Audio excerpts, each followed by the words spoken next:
Hello families, and welcome to a Family Core app tutorial. As we go through life, not only do we build memories and experiences, but also a lot of paperwork, and it can be challenging to find those files again. Thankfully, on the Family Core app, users can store and share documents with each other. Documents can be accessed in 3 ways.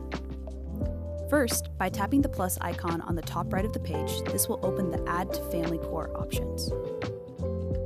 Then, tap to open the drop-down menu. Select Documents, and then the blue plus button. Second, in the dashboard, there's another Add to Family Core section, in which you can open the drop-down menu.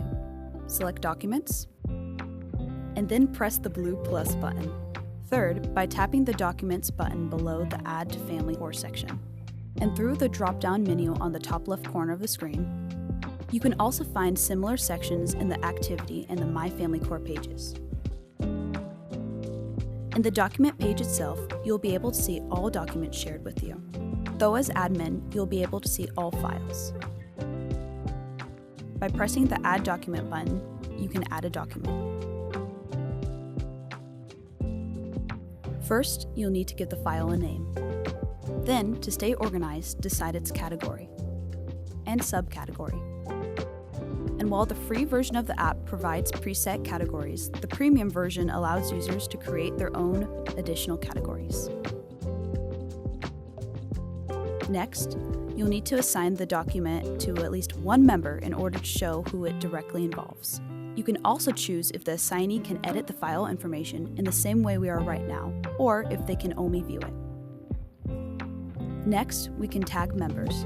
This will give members who weren't assigned the document access to it also. Those who are neither assigned nor tagged won't be able to see the file at all, with the exception of admins. Moving on, we can add a description so others can know more about the document beyond the title.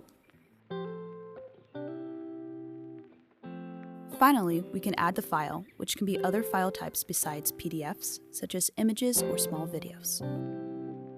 With all that being done, you can now press the Add Document button to save it on the app. Your file will now appear in the document list. If you want to quickly find or edit the document, you can use the category option to filter out which one you're looking for. Now you know how to share documents using Family Core. Life can be chaotic. We help make it simple. Download Family Core today, and thank you for tuning in.